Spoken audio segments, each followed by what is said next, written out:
and welcome to The Book Was Better, where we're watching today's movies one book at a time. So let's talk about Jack Black, shall we?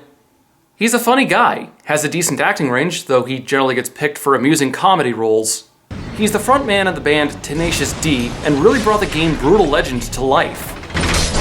Decapitation! What I'm trying to say is that I like Jack Black, and even though he has his share of bad movies, I don't blame this movie's failure on him. So any of his fans can't riot outside of my apartment. The movie is a modern-day update on the original 18th century setting.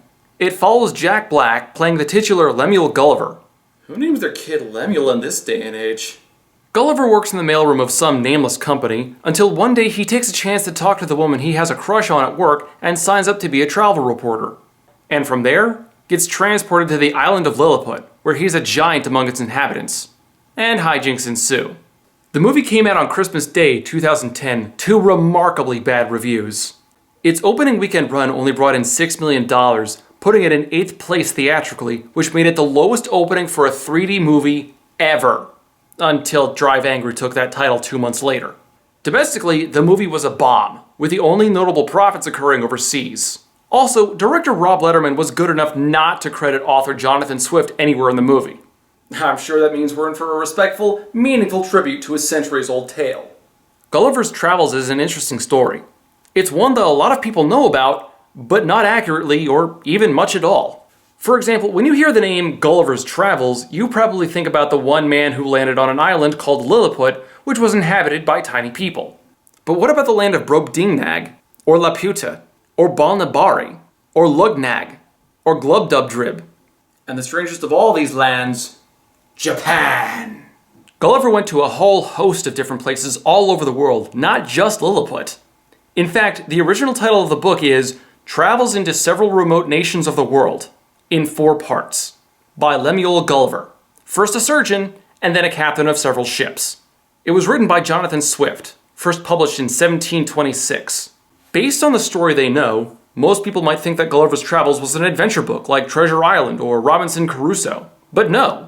It's actually a satire, poking fun at human nature, and is something of a parody of the Traveler's Adventures subgenre. Something distinguishing about it, though, is that since its original publication, Gulliver's Travels has never been out of print. That's almost a 400-year run. Certainly one hell of an accomplishment. So, what can we expect from the writer and director of Shark Tale, the terrifying Will Smith fish movie? Well, judging by this movie poster... Okay, he's enjoying that way too much. Let's just get this over with. This is Gulliver's Travels. So the movie opens to Jack Black waking up and going through his morning routine. Making coffee, taking a shower, playing with his action figures. Give me your press badge. No way, you're not my dad. Then I shall take it by force. Oh, he's my brother. Then you shouldn't have made out with him. Okay, that was funny. Gulliver works as the head of the mailroom.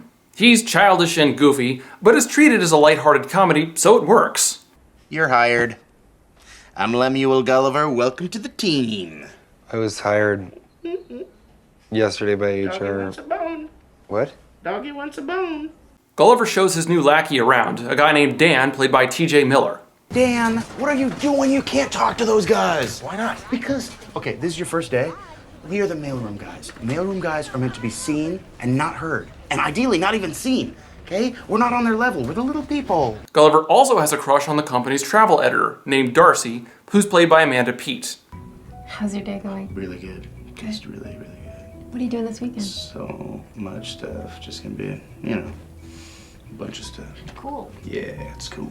After Gulliver chickens out of asking Darcy on a date, he goes back to play some Guitar Hero on company time. Living the dream, man. However, Dan comes down with a shocking revelation when he reveals that he had just been promoted despite being hired yesterday. Yeah, well, they promoted me to head of the mailroom. So, I'm your boss now. And just to twist the knife, Dan gives Gulliver the hard-hitting talk that the lax mailroom clerk has needed for years. When you've been here like 10 years, man. You know, you peaked. mean, you talk a big game, and that can be fun sometimes. And you're pretty funny around the office, but that's all you are, it's just talk. So, stirred into motion, Gulliver goes to see Darcy one more time. I got so much going on. I wanted to pick this up, and then I was on my way. You want to apply for a travel writing assignment? Yeah, exactly. I had no idea you wrote. To apply, Gulliver has to turn in a writing sample. He even calls his column Gulliver's Travels. And I'm not kidding, he goes through the most accurate display of writer's block I've seen in quite some time. I saw some things in different lands.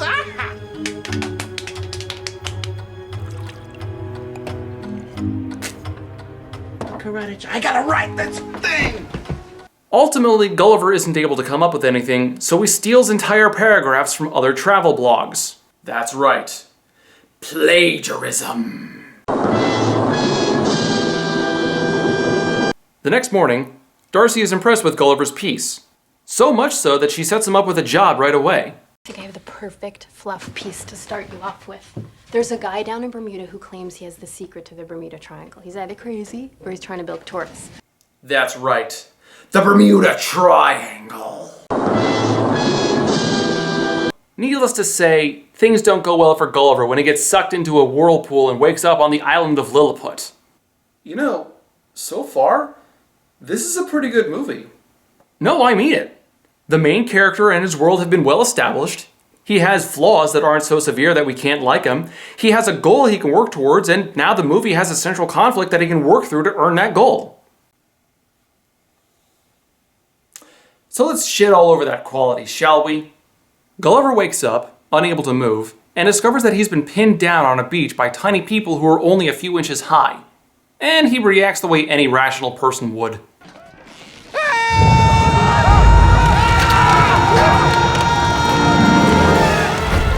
We're introduced to General Edward, played by Chris O'Dowd. I am General Edward Edwardian, commander of Lilliput. All hail Lilliput! All hail Lilliput! And you can tell he's the bad guy just by his accent alone. Seriously, is there one movie where a good guy talks like this? 'Cause I can't think of any. As the Lilliputians try to restrain Gulliver, they have the brilliant idea of hooking onto his shorts. This works about as well as you'd think.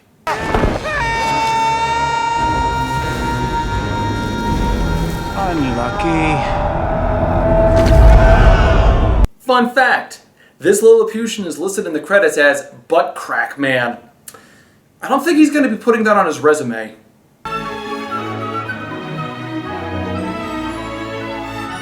Gulliver ends up captured again by the tiny inhabitants of Lilliput and is presented to the king. Someone please just tell me where I am? You are in Lilliput? Lilliput? The grandest and greatest land in all the world. All hail Lilliput! It looks more like 19th century England. Gulliver is accused of being a spy for the Lilliputians' enemies in neighboring country, the Blefutians. He's chained up inside a cave where he meets the only other prisoner in the dungeon. I'm sorry that my countrymen call you a beast. I do not think of you as a beast. As a matter of fact, before you arrived, I was the tallest man in Lilliput. Hello, Marshal. Jason Segel plays Horatio, who has been imprisoned for pining for the princess of the kingdom, Princess Mary. Dude, that is harsh. No, you must understand. I am of a lowly station. To legally court a woman of her stature, one must commit a valiant action, and this is virtually impossible as a commoner. Okay? We're not on their level. We're the little people. It's a parallel, get it? General Edward enters, overhearing Gulliver call him a lame ass. He, of course, is not amused and threatens to throw Gulliver in the stocks for such an insult. No. Lame ass means great, brave, courageous, heart of a lion man. Is this the honorable truth? Yes, this is the honorable truth. Then I am not just a lame ass. Oh no. I'm a big lame ass. The biggest. I, General Edward Edwardian, am the biggest lame ass in all of the land. Heart of a lion. Hurrah! I see we're not trying for humor, are we? General Edward puts Gulliver to work tilling the fields. Makes sense. But while that's occurring, the Blefutians make an attack, setting multiple fires throughout the town and moving in to capture the princess. Oh no! The Blefutians! Do not kidnap me! Please do not kidnap me! You are kidnapped. I am kidnapped. That was so terrible, I think you gave me cancer. This may very well be the worst acting I've ever had appear on this show. I mean, was that seriously what the director was going for, or is the acting itself supposed to be a joke? The delivery is so stale, Ed Wood would be embarrassed to have it in his movies. But despite General Edward's best efforts, Nobody saved the princess! Gulliver saves the day by tossing the enemy soldiers into the royal pool. The Blefutians are retreating. We are to have a victory feast. Hey. Yay. How lovely. Is the princess supposed to be a drooling moron? But the fires the soldiers started have spread to the castle and are raging out of control. And the king is trapped. Oh god, this scene. You have a plan? I have a plan, but you're not gonna like it. Yep. Gulliver pisses the fires out. And everyone gets to see the king enjoy a nice, steamy golden shower. And one for General Smugprick, too. Because P is funny!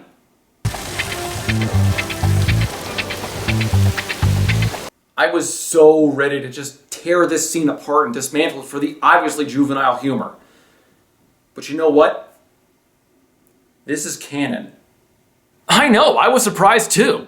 In the book, the castle catches fire and Gulliver puts it out by peeing on the flames, saving the queen.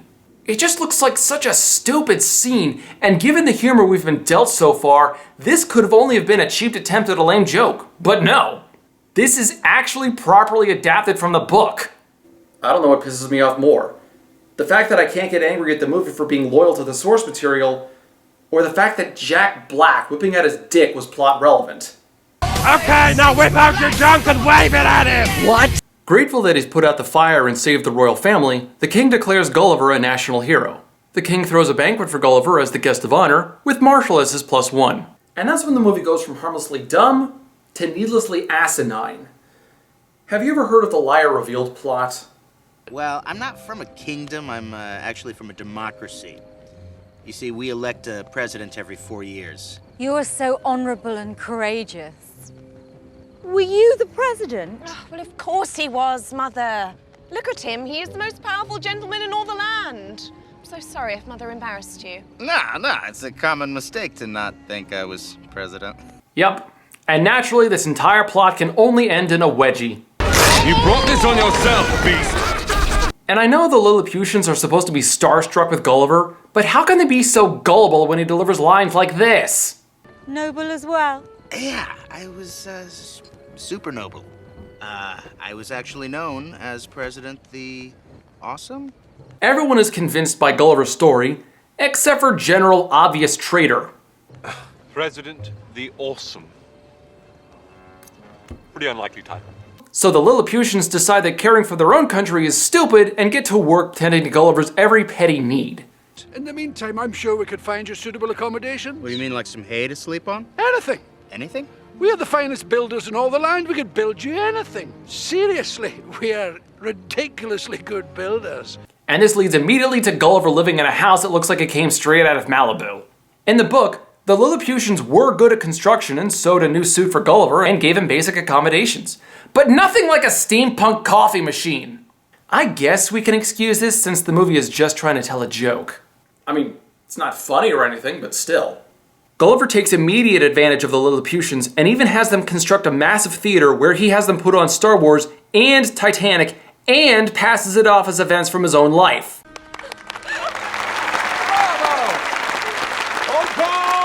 Wait! I'm sorry. You mean to say that you actually died in this shipwreck? Yeah, I died. That's what you're telling us, that you actually died. But I was resuscitated. It's preposterous. No, but then I survived. It's ridiculous. Oh God. General Traitor Pants is doing my job for me. I'm not sure how to feel about that. Just silly stories. General Evil Douche tries to go about his daily routine, but with everyone talking about Gulliver instead, he soon finds his own accomplishments overlooked and grows jealous.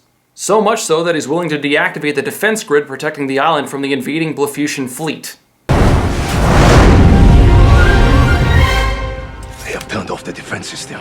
Alert the king and prepare the armada. Gulliver gets called into action to lead the army into battle and save Lilliput in a scene that kind of reflects the book.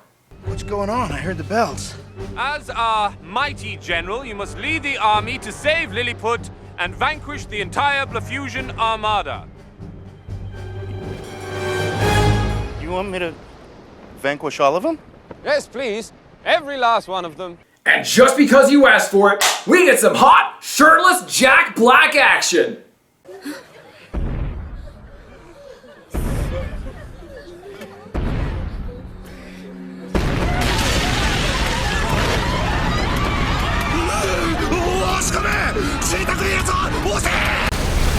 I'm Gulliver. I come in peace. Listen, they want me to vanquish you guys, but I don't want to vanquish anybody, and you don't want to be vanquished. Let's just pretend, okay? The Blafusians are having none of this. And then we get the most horrifying thing in the movie. Now, I was just telling you were too swift or whatever, and how come you're all turned around? Oh no.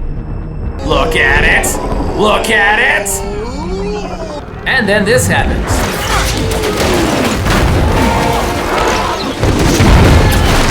And then this. Yes! Go on, Gulliver! Yeah. In the book, Gulliver took out the Blafusians by pulling the armada into the Lilliputian harbor and capturing the ships. Jack Black does something similar by pulling the Blafusians back into, I guess, their own harbor? Probably not the smartest move, but whatever. The day is saved, so the Lilliputians repay their hero by building Times Square. Yeah, guys! This is what I'm talking about! This leads us to a montage of Gulliver taking even more advantage of the Lilliputians, including tying them to a foosball table, using military marching procedures for his massage, and building a stage just so he can pretend he's playing Guitar Hero.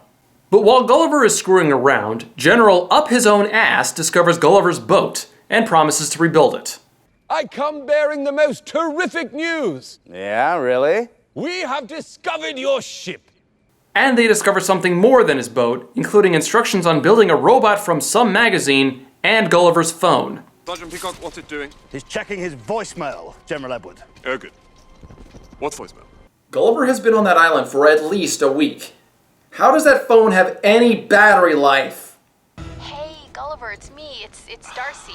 You know, I just realized why I felt like your writing came straight out of Frommer's. Because it does. Call me as soon as you get this. Generally up to something, promises to have Gulliver's boat repaired by week's end, hoping to finally be rid of the big distraction. I can't tell you how happy I am. For you. But not everything is going well for General Id. Gulliver is still overshadowing him at every turn, and his relationship with the princess is failing. Again, thanks to Gulliver for teaching Horatio how to woo her. Because we have to reach a feature-length runtime somehow. We are to be married. You are to be my bride. We are not in love. We are not in love. What do you love about me? Name one thing. Inappropriate, Edward. So, fed up with everything Gulliver, General Obvious Motive goes to the Blafusians with a plan of conquering Lilliput, using the plans he stole from Gulliver's boat. So General Redcoat returns after a time to challenge Gulliver to a duel. I challenge you to a duel! You want to try that line read again? He shows up in this red trash can looking thing, so it looks like an easy win for Gulliver, until General Tin Pants pushes a few buttons.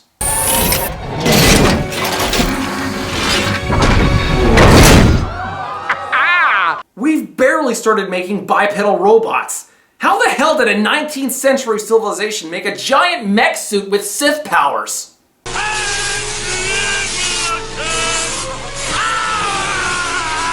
So the fight ends after a whole 5 seconds of action, the only way that it could.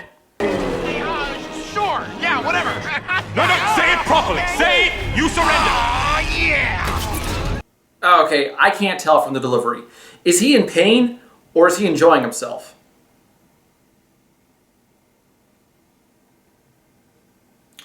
You ever ask a question you didn't actually want answered?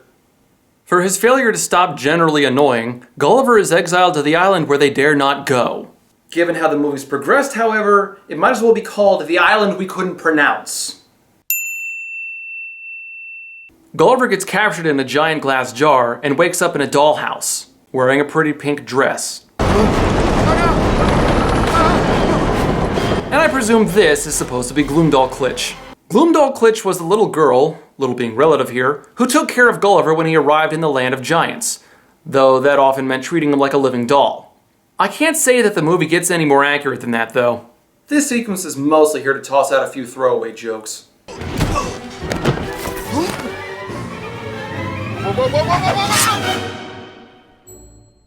Meanwhile, despite the plot being incredibly drawn out so far, we get another plot element as Darcy washes up on shore and is captured by General I'm running out of insults to call him. State your name, she-beast. Darcy Silverman? Of Manhattan. Okay. The pacing has shifted so hard that anyone paying attention just got whiplash. Horatio finds his way to Gulliver and explains that Darcy's been taken prisoner, the Blefutians have taken over, and Gulliver is the only one who can stop it all. I'm your best friend. I wouldn't lie to you. You can do this. So take off that dress and let's get out of here. That's a call to arms for you. So take off that dress and let's get out of here! Gulliver and Horatio escape the giant house and return to Lilliput by parachuting across the ocean. That is not how parachutes work! After breaking the royal family and Darcy out of prison, Gulliver returns to challenge Edward to another fight. What's the point of exiling someone if they're just gonna come back and fight you again? Weren't you banished to Foodcordia? Shouldn't you be frying something? Oh, I quit when I found out about this. You quit being banished? Hey, Edward! If I win... What the— Hey! Look at the shadows! Look, first it's pointing one way, then in the very next shot it's angled the other way. Does the sun just dart around wherever the hell it wants in this world? What inattentive bastard is running this shit show? Oh, right. Actually, I know it's late in the game, but the CGI in this movie just sucks. The green screen effects are even more obvious than mine, and the scenes where Gulliver has to carry Lilliputians around are laughable. Some scenes can get away with it because of layered frames, but most of the time, it looks incredibly awkward. So Gulliver wins the fight because Horatio's a badass and uncoupled General Palpatine's lightning gauntlets. Hey, I came up with another name for him! And because of this badassery, he gets to date the princess. I'm so thrilled for him. So the war between Lilliput and Blefuscia ends when Gulliver sings a bad cover of that "War, What Is It Good For" song that goes on for far too long. And I swear, they go through the entire song. There's padding to meet your runtime, and then there's not knowing when to give up. It is exactly as awkward as you think it is. Wow! Yeah! What is it good for? Absolutely not! Say it again, y'all! Gulliver and Darcy return to Manhattan as a happy couple, with Gulliver now working as a travel reporter. And now Dan has a lackey and became a complete slacker. How the hell did that happen? Whatever, at least the movie's over. I admit, I went into this thinking it was just going to be a badly written movie for kids, but I was surprised at how strangely faithful it was to the book's original theme. So why don't I like it? Well, that's an obvious question. The movie has all the usual fare of juvenile humor, rushed editing, and a reliance on pop culture references. And the writing was so bad that I don't have enough time to properly talk about all of it. Boosh! Instead, the script relied on a tired plot, bad comedy, and a tacked-on romance between Horatio and the princess. The acting falls between just passable and cringeworthy, with some of the worst performances coming from the royal family. It is... Oh. The movie barely even qualifies as feature length, coming in at 85 minutes, which includes almost 5 minutes of end credits. This setup is made even more tragic when you compare how promising the movie's start was. It's not the worst, but it's still pretty bad. It gets a 2 out of 5. The book I read was the unabridged version of Gulliver's Travels. The old text was a small challenge at first, but once I got used to it, the book breezed right on by. The book is written like a journal entry written after each adventure that Gulliver goes on. The stories are absurd, of course, but they're told well and make a certain kind of logical sense the way Gulliver goes about things. Jonathan Swift even had each land speak different languages, and the only way Gulliver understood the people around him was because he was adept at studying language, though it was revealed that he was also taught by his hosts. It's just a little touch that I thought helped mark the attentiveness of the author. Each place Gulliver visits is unique in its own way, and the whole thing makes for a satisfying read. Just wait till you get to the land of the horse people.